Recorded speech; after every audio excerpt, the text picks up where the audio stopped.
ፕሮፌሰር ብርሃኑ ቆጢሶ እባላለሁ። የጌጃ ቃለ ሕይወት ቤተክርስቲያን ሰብሳቢ ነኝ። በአሁኑ ጊዜ የምሄደው የቤተክርስቲያኒቱን ምስረታ በተመለከተ ነው። የጌጃ ቃለ ሕይወት ቤተክርስቲያን በቀድሞ መጠሪያዋ መሰረተ ሕይወት ቤተክርስቲያን በመባል ለረጅም ጊዜ ታውቃ የቆየች ቤተክርስቲያን ናት። ይቺ ቤተክርስቲያን መሰረቷ ያለው ከኤስአይኤም ሚሽነሪ ጋር ነው። ኤስአይኤም ሚሽነሪ በምህጻረ ቃል የነገርኳችሁ ሱዳን ኢንቴሪየር ሚሽን የሚባል ነበር በዚያ ወቅት። በአሁኑ ጊዜ ግን ሰርቪንግ ኢን ሚሽን በሚል ስም ተለውጦ በዚያው ምህጻረ ቃል እያገለገለ ያለ መንፈሳዊ ተቋም ነው። እስካሁንም በሀገራችን አለ። በ1945 ዓ ም ይህ ተቋም የኤስአይኤም ተቋም ቀድሞ ራስ ተሰማ በሚባል ሰፈር አሁን ጥቁር አንበሳ ሆስፒታል ባለበት ቦታ፣ በዚያን ጊዜ ጥቁር አንበሳ ሆስፒታል አልነበረም።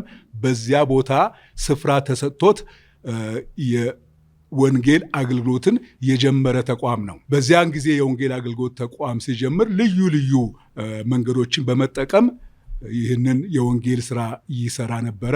የማታ ትምህርትን በማስተማር ሰዎች ወደዛ እንዲመጡ በማድረግ ከዚያ ጋር ደግሞ አብሮ የወንጌልን ስራ በመስራት በዚያን ጊዜ ብዙ ወጣቶች ተስበው ነበርና ከነዛ ወጣቶች ደግሞ ወንጌሉን በመስማት እንደዚሁም ደግሞ የቋንቋ ትምህርትንም በመማር ጌታን እንደ ግል አዳኛቸው ተቀብለው ከነሱ ጋር ተባብረው ቆዩና ቁጥራቸው በርከት ሲል በ1948 ዓመተ ምህረት ለምን እኛ በራሳችን ቤተ ክርስቲያን ሆነን አንቋቋምም በሚል ራሳቸውን አቋቋሙ ማለት ነው። በ1948 ዓመተ ምህረት በዚያን ጊዜ እንግዲህ ቅድም እንዳልኩት የመሰረተ ሕይወት ቤተ ክርስቲያን በሚል ስያሜ ሰይመው አገልግሎታቸውን ጀመሩ። በሚገባ ሽማግሌዎችን ሰይመው ከሚሽነሪዎቹ አንድ ሰው ደግሞ እንዳማካሪ ሆኖ አገልግሎታቸውን እንደጀመሩ የቤተ ክርስቲያኒቱ ታሪክ ያስረዳል። በዚሁ መልክ እስከ 1963 ዓመተ ምህረት በዛው ቆዩ። ከ1963 ጀምሮ ግን ራሳቸው ተደራጅተው አባላቱ አዋተው በሰሩት ቦታ አሁን ጌጃ ቃለ ሕይወት ባለችበት ቦታ በዚያ በተው ማምለክ ጀመሩ። እንግዲህ የቤተ ክርስቲያኒቱ አመሰራረት ይመስላል ማለት ነው። ባለፉት 70 ዓመታት ጌጃ ቃለ ሕይወት ቤተ ክርስቲያን በነበራት የአገልግሎት ዘመን ያደረገቻቸውን የሰጠቻቸውን መንፈሳዊና ማህበራዊ አገልግሎት ምን ይመስል እንደነበረ በከፊል ለመናገር እሞክራለሁ። እንግዲህ ቤተ ክርስቲያን ስትመሰረት ዋናው የትኩረት አቅጣጫ ወንጌልን ለፍጥረት ሁሉ መናገር ነው። ወንጌል ደግሞ እንደምታውቁት የምስራች ማለት ነው። ይሄ የምስራች ደግሞ በጨለማ ላሉ ፍጥረታት ሁሉ እግዚአብሔር ያደረገውን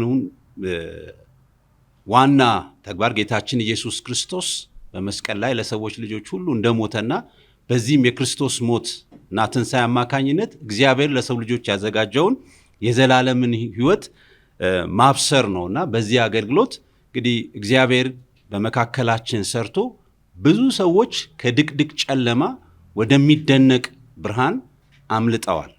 ክብር ለእግዚአብሔር ይሁን። በተለይ በንጉሱ ዘመን የወንጌል አማኞች ከፍተኛ የሆነ ስደት የነበረበት ዘመን ነው። ሕጋዊ በሆነ መንገድም አማኞች ዕውቅና አልነበራቸውም። እንግዲህ ይሄንን ተግዳሮት በአንድም በሌላም የወንጌል አማኞች ለሚደርስባቸው ስደት ምላሽ ለመስጠት ሕጋዊ ሆኖ መገኘት በጣም ያስፈልግ ነበርና በዚህ ሂደት ውስጥ የወንጌል አማኞች አንድነት ህብረት ማህበርን በመመስረት ጌጃ ቃለ ሕይወት ቤተክርስቲያን የመሪነት ድርሻ ነበራት። ከዛ በተጨማሪም ቤተክርስቲያናችን ጌጃ ቃለ ሕይወት ቤተክርስቲያን በኢትዮጵያ ቃለ ሕይወት ቤተክርስቲያን በነበሩ አገልግሎቶች በጣም ፈርቀዳጅ የሆኑ መሪዎችን በማበርከት የራሷን አስተዋጽኦ አድርጋለች። በተለይ ደግሞ የኢትዮጵያ ቃለ ሕይወት ቤተክርስቲያን ዋና መስሪያ ቤት ወይንም ዋና ጽሕፈት ቤት በሚደራጅበት ጊዜ ቤተክርስቲያናችን ከፍተኛ አስተዋጽኦ ነበራት። ከዛም ባሻገር የወንጌል አማኞች ህብረት በሚመሰረትበትም ሂደት ውስጥ የጌጃ ቃለ ሕይወት ቤተክርስቲያን ሽማግሌዎች፣ መሪዎች ቁልፍ አገልግሎት ነበራቸው። እንግዲህ በመጀመሪያ እንደተናገርኩት እንግዲህ የቤተ ክርስቲያን ትልቁ አገልግሎት ወንጌልን ለፍጥረት ሁሉ መናገር ነውና በዚህ ሂደት ውስጥ ጌጃ ቃለ ሕይወት ቤተ ክርስቲያን እንደ ዋና ወይንም ደግሞ መስራች የቃለ ሕይወት ቤተ ክርስቲያን በአዲስ አበባ እና በአዲስ አበባ አካባቢ ብዙ አጥቢያዎች እንዲተከሉ ምክንያት ሆናለች። በአዲስ አበባ ውስጥ እንደዚሁም ደግሞ በአዲስ አበባ ዙሪያ በናዝሬት እንደዚሁም በጉራጌ ዞን እንደዚሁም ደግሞ በወሎ ወረኢሉ አካባቢ አጥቢያዎች እንዲተከሉ ኦልሞስት ከ60 በላይ አጥቢያዎች ለመተከላቸው ምክንያት ሆናለች። ስለዚህም እግዚአብሔር በቤተ ክርስቲያናችን አጥቢያዎችን በመትከል ስለሰራው ታላቅ ስራ ጌታን በጣም አድርገን እናመሰግናለን። ጌታን እጅግ አድርገን እናከብራለን። እንግዲህ ይህንን የ70ኛ ዓመታችንን ክብረ በዓል ስናስብ በዋናነት ለመናገር የምንወደው ነገር የእኛን ታሪክ ለመዘከር አይደለም፣ የእኛን ራሳችንን ለማስተዋወቅ አይደለም። እግዚአብሔር አምላክ በጌጃ ቃለ ሕይወት ቤተ ክርስቲያን የሰራውን ስራ ለማሳየት ክብርን ለእርሱ ለማምጣት ነው። በእነዚህ ሂደት ውስጥ እግዚአብሔር በወንጌላውያን አማኞች ዙሪያ ጌጃ ቃለ ሕይወትን ተጠቅሞ የሰራቸው ብዙ አያሌ ስራዎች አሉ። ከነዚህ መካከል በተለይ ብዙዎቻችሁ እንደምታስታውሱት በደርግ ዘመን ቤተ ክርስቲያን በከፍተኛ ስደት ውስጥ ነበረች። ብዙ አጥቢያ ቤተ ክርስቲያናት ተዘግተው ነበር። በዚያ ጊዜ ቤተ ክርስቲያናችን ለብዙ አማኞች መጠለያ በመሆን ከፍተኛ የሆነ የእረኝነት አገልግሎት ሰጥታለች። ስለዚህም እግዚአብሔርን በጣም እናመሰግናለን። ከዚህ በተጨማሪም እንግዲህ ቤተ ክርስቲያናችን ከ1966 ዓ.ም ጀምሮ የመጽሐፍ ቅዱስ ትምህርት ቤት በመክፈት ዛሬ ጌጃ ቃለ ሕይወት ቤተ ክርስቲያን የመጽሐፍ ቅዱስ ኮሌጅ ተብሎ የሚጠራውን በመክፈት ለብዙ የቤተ ክርስቲያናት መሪዎች የመጽሐፍ ቅዱስ ትምህርት እንዲማሩ እድል እንዲያገኙ በማድረግ በእግዚአብሔር ቃል የበረቱ እንዲሆኑ በማድረግ የራሷን አስተዋጽኦ አድርጋለች። ክብር ለእግዚአብሔር ይሁን። ጌጃ ቃለ ሕይወት ቤተ ክርስቲያን እንደ ቤተ ክርስቲያን ይህንን ክብረ በዓል በማስመልከት ያሰበቻቸው እየተተገበሩም ያሉ መርሃ ግብሮች የተለያዩ በርካታ መርሃ ግብሮች ተዘጋጅተዋል። እነሱን ነው ማስተዋወቃችሁ ማለት ነው። በዚህ በነሐሴ ወር ነው በዋነኝነት ይህንን የ70ኛ ዓመት የምስረታ በዓል እያከበርን ያለ ነው።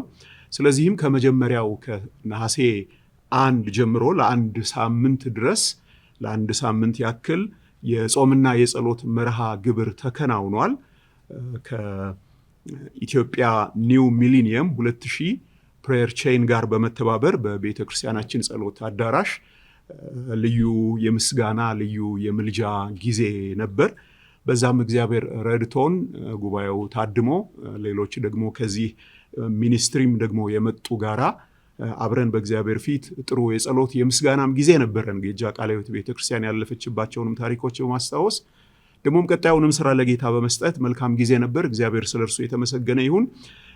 ደግሞም እንደዛው ኢትዮጵያ ኒው ሚሊኒየም 2000 ፕሬየር ቼንንም በጌጃ ቃለ ሕይወት ቤተክርስቲያን ስም በብርቱ ልናመሰግን እንወዳለን። እንደዚሁ በነሐሴ ወር መደበኛ የእሁድ አምልኮ መርሃ ግብሮች ይህንን ነሐሴን ወር ማለት ነው የተለያዩ የአገልግሎት ክፍሎችን በማሳተፍ የምስጋና ኮንፈረንስ ማድረግ እንደዚሁ ተጀምሯል። 2 ፕሮግራሞች እስካሁን ድረስ ተካሂደዋል። በቀጣዮቹም እሁዶች ይሄ የምስጋና ልዩ ኮንፈረንሳችን ቀጣይ ነው የሚሆነው። ስለዚህ በእሁድ መደበኛ የአምልኮ ፕሮግራም ላይ 70ኛ ዓመቱን ታሳቢ ያደረገ የምስጋና ኮንፈረንስ እያካሄድን ነው። ስለዚህም የቤተ ክርስቲያን አባላት፣ የጌጃ ቃለ ሕይወት ቤተ ክርስቲያን ወዳጆች፣ ደግሞም ሌሎች ሁሉ በእነዚህ ፕሮግራሞቻችን በዚህ ፕሮግራማችን ላይ በመደበኛ የእሁዱ ፕሮግራማችን ላይ አብራችሁ ከኛ ጋር ታድማችሁ እግዚአብሔር እንድታመሰግኑ እንደገና እንጠራችኋለን። እንደዚሁም ከነሐሴ 24 እስከ ጳጉሜ 1 2018 ዓ.ም የአንድ ሳምንት የአምልኮና የምስጋና ኮንፈረንስም ይኖረናል። ከነሐሴ 24 እስከ ጳጉሜ 1 ድረስ ያሉትን የአንድ ሳምንት ቀናት የምሽት የምስጋና ልዩ ኮንፈረንስ ጊዜም ይኖረናል። ይህም ልዩ በልዩ ሁኔታ እየተዘጋጀ ያለ ኮንፈረንስ ጊዜ ነው። አሁንም እንደ መደበኛው የአምልኮ እሁድ ሁሉ በዚህም ሳምንቱን በሚኖረን ኮንፈረንስም ላይ እንድትገኙ አሁንም ብርቱ ግብዣችን እናቀርባለን። ነሐሴ 23 ላይ ነሐሴ 23 2018 ዓ.ም በአድዋ ድል መታሰቢያ አዳራሽ የተለያዩ የወንጌል አማኞች እንደዚሁም የተለያዩ ተጋባዥ እንግዶች በተገኙበት ልዩ የምስጋና ፕሮግራም ይካሄዳል። ቀኑ እንዳልኳችሁ ነሐሴ 23 ቀን ነው የሚሆነው። በአድዋ ድል መታሰቢያ አዳራሽ መሃል ፒያሳ ላይ በተሰራው በአዲሱ አዳራሽ ነው የሚሆነው። ስለዚህም ሰፊ አዳራሽ ነው። በዛ አዳራሽ ላይ ቅዱሳን ተገኝተን አብረን እግዚአብሔር በጌጃ ቃለ ሕይወት ቤተክርስቲያን ስለሰራው ስራ አብረን እንድናመሰግን ደግሞም በቀጣይ ጌጃ ቃለ ሕይወት ቤተክርስቲያን እንደ ቤተክርስቲያን በቀጣዮቹ ዓመታት ለምትሰራቸውም ስራ አብረን ራእዩን እንድንካፈል አሁንም ልናሳስባችሁ እንወዳለን። ጳጉሜ 1 ቀን የዚህ ክብረ በዓላችን የመጨረሻ ክላይማክሱ ቀን ነው። በዛን ቀን እሁድ ላይ ማለት ነው የሚሆነው። ጳጉሜ 1 ቀን የዝማሬና የወንጌል ማወጅ የእግር ጉዞ መርሃ ግብር ይከናወናል። ይሄ ፕሮግራም የሚከናወነው ከቤተክርስቲያናችን ቅጥር ግቢ ከጌጃ ቃለ ሕይወት ቤተክርስቲያን በመነሳት ወደ ሞላ ማሩ እንዳለ የቤተክርስቲያን አባላት በሙሉ ወይም በፕሮግራሙ የታደሙ በሙሉ ከቤተክርስቲያን ቅጥር ግቢ በመነሳት መዝሙር እየተዘመረ ወንጌል እየታወጀ ምስክርነት እየተካሄደ በሞላ ማሩ በአብነት አደባባይ በመቀጠልም ቁልቁል ደግሞ ወደ ከፍተኛው ፍርድ ቤት በመውረድ በበላይ ተክሉ ኬክ ቤት በኩል ባለው መብራት በኩል ታጥፈን ተመልሰን እንደገና ወደ ቤተክርስቲያን ቅጥር ግቢ ተመልሰን እንመጣለን ማለት ነው። በዛም እንደደረስን ጳጉሜ 1 ላይ ማለት ነው ከዚህ ወንጌልን ከምናውጅበት ደግሞም ጌታን ከምናመሰግንበት አደባባይ ላይ ወጥተን መልስ በዚያው በቅጥር ግቢያችን ወደፊት እንደ ቤተ ክርስቲያን ለሚሰሩ የተለያዩ ህንፃዎች የመሰረት ድንጋይ የማስቀመጥ መርሃ ግብር ይከናወናል። የ70ኛ ዓመት ክብረ በዓል ለምን አስፈለገ? ይህንን የ70ኛ ዓመት ክብረ በዓል ስናደርግ ወደ ኋላ ሄደን የምናየው የምናስበው ብዙ ነገር አለን። ቅድም ሲነገር ሰምተናል። እነዚያን 70 ዓመታት ብቻችን አልተጓዝንም።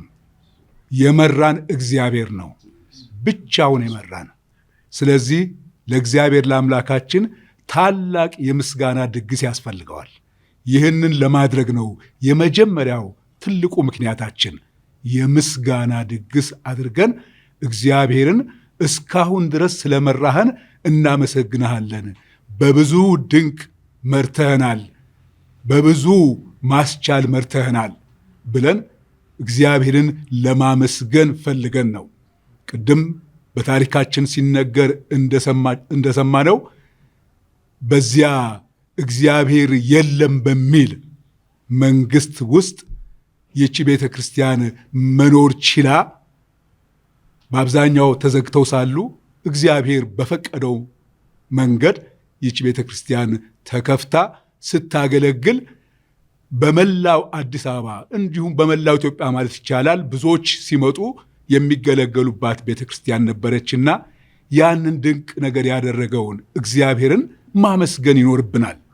ብዙ ነገር ቅድም እንደተነገረን ቤተ ክርስቲያኒቷ ያላት የትምህርት ቤት ማህበረሰቡ ህብረተሰቡ የተጠቀመባት ብዙ ምሁራን ያፈራች ቤተ ክርስቲያን፣ መጽሐፍ ቅዱስ ትምህርት ቤት ከፍታ ያገለገለች ቤተ ክርስቲያን የመጀመሪያዋ ማለት ይቻላል። ከፍታ ያገለገለች አሁን እስከ ማስተርስ በአማርኛ የማስተማር ዕድሉን ያገኘች፣ ይሄን ሁሉ መንገድ እንድንሄድ ያስቻለንን እግዚአብሔርን በብርቱ ልናመሰግን ይገባል። ስለዚህ የመጀመሪያው ምክንያታችን ይሄ ነው። ከዚህ ደግሞ እንነሳና ይሄን ካደረገልን እግዚአብሔር ከ70ኛ ዓመት ደግሞ ተነስተን ተስፈንጥረን ደግሞ ምንቀጥልበት ይሆናል ማለት ነው። በዚህ አያበቃም። የእኛ ታሪክ ጌታ ኢየሱስ ክርስቶስ ሲመጣ ብቻ የሚያበቃ እንጂ በዚህ አናበቃም። ቤተ ክርስቲያን ትቀጥላለች። እስካሁንም ጌታ ረድቷታል፣ ትቀጥላለች። ስትቀጥል ደግሞ እግዚአብሔር በልዩ መነቃቃት ለወንጌል ሥራ ትኩረት ሰጥታ በምትቀጥልበት መልኩ እንዲያስቀጥላት ዓላማ አድርገን የምንነሳበት ጊዜ ነው ማለት ነው። በቀጣይ ባለው ዘመኑን የሚመጥን ሕንፃዎች ተሰርተው የማምለኪያ አዳራሹን ይጨምራል። ይሄ የዘመነ ማምለኪያ አዳራሽም ጭምር ነው የምናደርገውና በዚህ መልኩ ጌታን በይበልጥ ለማገልገል ተስፋ አድርገን የምንነሳበት ጊዜ ስለሆነ ነው ይሄ ክብረ በዓል ያስፈለገ። እግዚአብሔር ደግሞ ያሳካልናል። ክብር ለእግዚአብሔር ይሁን። አባቶቻችን እናቶቻችን ከኛ ጋር የነበሩ አሁን እንግዲህ በቅርብ ጊዜ ባለፉት 2-3 ዓመታት ያው ወደ አገለገሉት ጌታ የተሰበሰቡ በርከት ያሉ አባት እናቶች አሉ። ግን አሁን የቀሩት ከኛ ጋር ይኖራሉ። በእነዚህ ክብረ በዓሎች ዶክመንተሪ ፊልምም ተነስቷል ጥያቄ። በዶክመንተሪ ፊልምም እነዚህን አባቶች በያሉበት ቦታ ሄደን ኢንተርቪው አድርገን አካተናቸዋል እና በጣም ጥሩ የሆነ ዶክመንተሪ ፊልም፣ በጣም ዘመናዊ በሆነ መንገድ ሙያዊ በሆነ መንገድ የተሰራ ዶክመንተሪ ፊልም ተዘጋጅቷል። አገልጋዮች ሲያገለግሉ የነበሩ ከኛ ጋር የነበሩ አሁን እዚህ ሀገር ያሉትን በተቻለ መጠን እየደረስን ነው። በደብዳቤ እየጋበዝናቸው ነው። ካርዶች አዘጋጅተን በትነናል። ደብዳቤዎች በትነናል። በተለይ የአድዋው ፕሮግራም ላይ ሁሉም ይገኛሉ ብለን ተስፋ እናደርጋለን። ይሄ የአድዋ ፕሮግራም ነሐሴ 23 ከሰዓት በኋላ ከ9 ሰዓት ጀምሮ ነው የሚካሄደው እና ሁላችሁም ተጋብዛችኋል።